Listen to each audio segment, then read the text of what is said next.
إلا الله ولي الصالحين، وأشهد أن سيدنا محمدا عبد الله ورسوله. اللهم صل وسلم وبارك عليه وعلى آله وأصحابه إلى يوم الدين.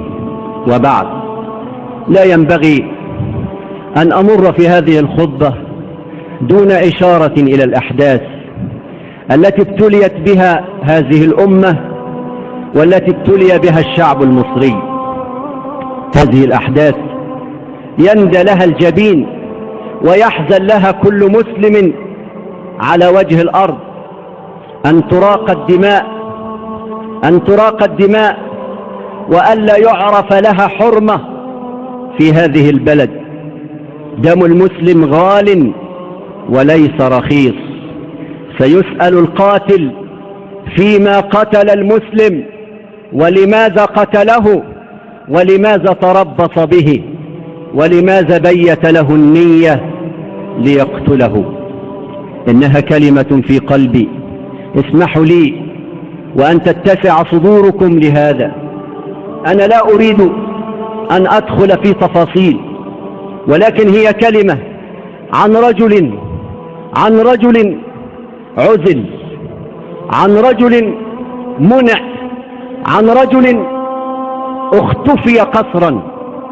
هذا الرجل كلمة له، كان محبا لوطنه، كان مخلصا لدينه، ولكن ظلمه أطراف كثيرون. هذا الرجل المعزول ظلمته جماعته التي كان ينتمي إليها، ظلمته حقا، لأنها لم تعطيه الفرصة لكي يكون رئيسا لكل المصريين، فظلمته جماعته، فأخرجوا تصاريح تضاد تصريحه هو، أحرجوه في أكثر من موقف، فظن الناس أنه رئيس لجماعة وليس رئيسا لمصر. نعم، ظلمه العلمانيون والليبراليون الذين يظنون أنهم أسياد البلد وأنهم النخبة المثقفة التي لا ينبغي لأحد أن يتكلم إلا هم، واتهموا غيرهم بالجهل. هؤلاء الذين يبررون عودة الرشاوي وعودة النهب العام للأموال، ظلمه العلمانيون حقا فهو المظلوم. ظلمه الإعلام الفاسدون الذين قبضوا بالمليارات فزوروا الحقائق وكذبوا وباعوا ضمائرهم للشيطان، فتصيدوا أخطاء الرجل وكتموا حسناته وسخروا به وشتموه بأمه وأبيه، وأعدوا برامج للسخرية من هذا الرجل. أين هذه البرامج الآن لتسخر من الجنرالات؟ أين هذه البرامج لتسخر من المسؤولين الآن؟ ولكنهم خرصوا وصمتوا لأنهم نافقوا، ولأنهم تجرؤوا على الرجل لأنه لم يحاسبهم. ولكنهم الآن لا يستطيع ولا يجرؤ واحد منهم أن يتكلم في حق جنرال في الجيش أو رجل في الشرطة، لا يستطيع. هذا الأراجوز الذي كان يستهزئ لا يجرؤ الآن أن يتكلم في حق جنرال. كبرت كلمة تخرج من أفواههم إن يقولون إلا كذبا. ظلمته الكنيسة، وكنا نود أن تلتزم بأنها مؤسسة روحية لا دخل لها بالسياسة، لأنها كانت تقول دع ما لله لله ودع ما لقيصر لقيصر. إذا كان هذا هو المنهج عندكم فلماذا وقفتم هذا الموقف؟ لماذا أدخلتم أنفسكم في هذا المجال؟ ولأول مرة في التاريخ أرى بابا يقف ويعلن خلع الحاكم المسلم. أول مرة في التاريخ يقف بابا ويعلن خلع الحاكم المسلم. يا ليته سكت حتى يعيش الناس في أمن وأمان، بدل من هذا الاحتقان الطائفي بين المسلمين وغير المسلمين. لقد ظلمه رجال الأعمال الذين لم يساعدوه ولم يستثمروا أموالهم، بل البعض منهم كان يسرق السولار ويصبه في الصحراء حتى تقف الطوابير بالكيلومتر. ضيقوا عليه واستخدموا أموالهم في استئجار البلطجية وأطفال الشوارع لحرق الممتلكات ولحرق المصانع وقطع الطرق. ظلمه بعض رجال الأعمال. هذا هو الرجل المظلوم. ظلمته الشرطة التي تخلت عن دورها وتركت الرجل لا يستطيع أن ينفذ أحكام القضاء، بل قالوا نحن في أجازة طالما هذا الرجل في الحكم. فانتشرت السرقة وانتشر النهب والبلطجة، فأصبح الناس في غير أمن، غير آمنين على حياتهم وأموالهم. لماذا؟ لأن الشرطة أعطت لنفسها أجازة. ظلمته الشرطة ونزلت الآن في الشوارع تفرض نفسها على الناس وتعذب الناس في الأقسام. أسد علي وفي الحروب نعامة. أين كانت الشرطة قبل ذلك؟ الآن تملأ الشوارع، تقبض على الناس، تسحب الرخص من السيارات. أين كانت الشرطة بالأمس؟ ظلمته الشرطة وظلمه القضاء الذي وقف له بالمرصاد ويعطي البراءات بالجملة، مسلسل البراءات لمن سرق ونهب أموال الشعب واستولى على العقارات بملايين وآلاف المترات والأفدنة. ظلمه الناس ولذلك رحل الرجل الذي كان يحفظ القرآن، رحل الرجل الذي كان يحافظ على صلاة الفجر في جماعة وليس في بيته، رحل الرجل الذي كان يؤم العلماء في الصلاة، رحل الرجل الذي كان يعيش في شقة إيجار وغيره يمتلك القصور والمنتجعات ويستولي على العقارات، رحل الرجل الذي لم يستطع أن يعين ولده وهو الآن في الخليج يبحث عن لقمة العيش، وابنه الآخر عين بمرتب أقل من 1000 جنيه، وغيره من الحكام كان يعد أولاده للإرث، ميراث الشعوب. رحل الرجل الذي كان يبكي في الصلاة، رحل الرجل الذي كانت تسافر معه زوجته للعمرة فيجعلها في طائرة الركاب العادية على نفقتها الخاصة. رحل الرجل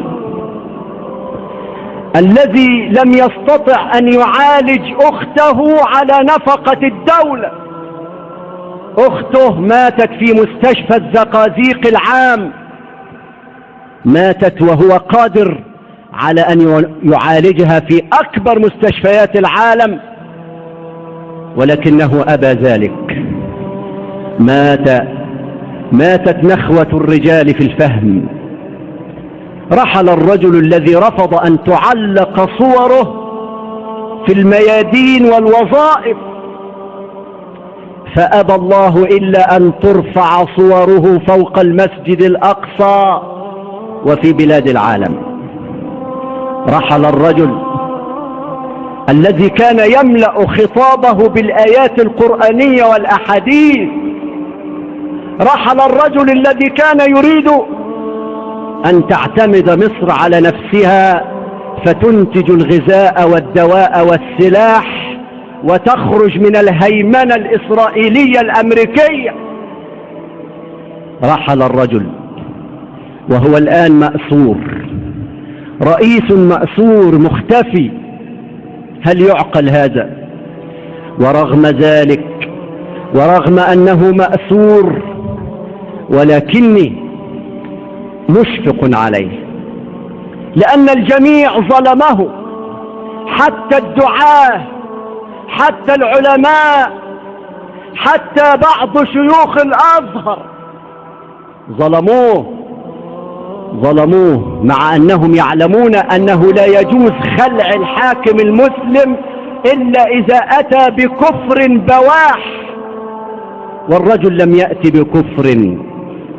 نعم له أخطاء، نعم، لكن أنتم عارفين ما هذه الأخطاء ومن السبب فيها ومن الذي عطله، وما هي تلك المؤسسات التي كانت لا تعمل معه. رحل الرجل ورغم أنه مأسور أقول له: أخي أنت حر وراء السدود، أخي أنت حر بتلك القيود، إذا كنت بالله مستعصما فماذا يضيرك كيد العبيد.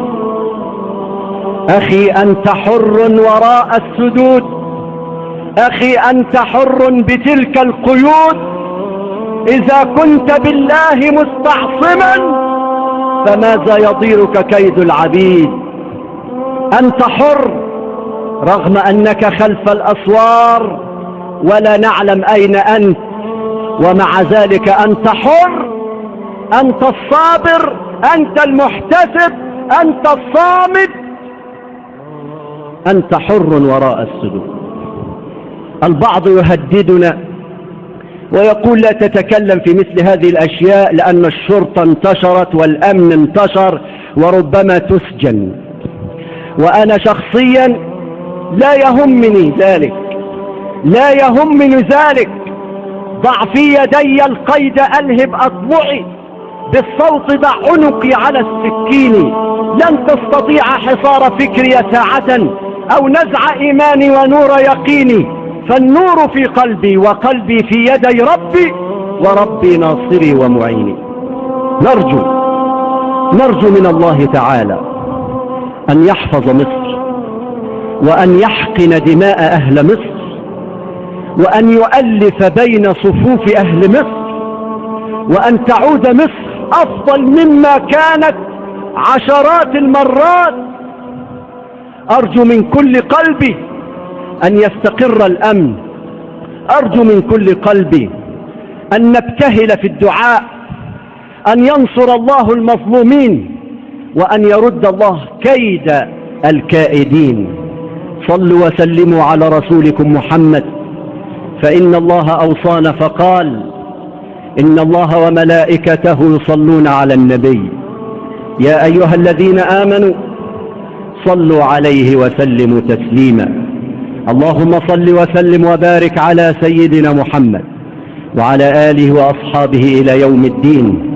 توجهوا إلى ربكم في هذه الساعة، عسى أن تكون الساعة ساعة إجابة. يا رب يا رب يا رب، يا أرحم الراحمين، يا أكرم الأكرمين، يا رجاء السائلين، يا أمان الخائفين، يا نصير المستضعفين، يا من يسمع ويصفح، يا من يعطي ويمنح، يا من أضحك وأبكى وأمات وأحيا وأغنى وأقنى وخلق كل شيء ثم هدى. يا رباه، يا غوثاه، يا من يجيب المضطر إذا دعاه ويكشف السوء عمن ناداه. يا رب الأرباب، يا مسبب الأسباب، يا منزل الكتاب، يا مجري السحاب، يا هازم الأحزاب، وقفنا ببابك في هذه الساعة، ليس لنا رب غيرك ندعوه، وليس لنا إله سواك نرجوه. فارحم ضعفنا، ارحم ضعفنا، واغفر ذنوبنا، واستر عيوبنا، وأصلح أحوالنا. أخرجنا من هذا المسجد وقد غفرت ذنوبنا وسترت عيوبنا وقضيت حوائجنا وفرجت كروبنا وشفيت مريضنا. اللهم احفظ أهل مصر، اللهم اجعل مصر وأهلها في أمانك وضمانك وإحسانك. اللهم ارفع عن مصر الغلاء والوباء والبلاء والمحن والفتن ما ظهر منها وما بطن. اللهم اجعل مصر بلدا آمنا مطمئنا سخاء رخاء وسائر بلاد المسلمين. ارفع مقتك وغضبك عنا ولا تؤاخذنا بما فعل السفهاء منا. تقبل منا الصيام والقيام واغفر لنا الذنوب والآثام برحمتك يا أرحم الراحمين. يا رب نسألك باسمك الأعظم الذي إذا دعيت به أجبت، وإذا سئلت به أعطيت، وإذا استفرجت به فرجت، وإذا استرحمت به رحمت، أن تهيئ لأهل مصر أمر رشد يعز فيه أهل طاعتك ويذل فيه أهل معصيتك. اغفر وارحم وتجاوز عما تعلم، إنك أنت الله الأعز الأكرم. يا رب دعوناك كما أمرتنا فاستجب لنا يا رب كما وعدتنا. وصل اللهم وسلم وبارك على سيدنا محمد وآله، وأستودعكم الله وأقم الصلاة.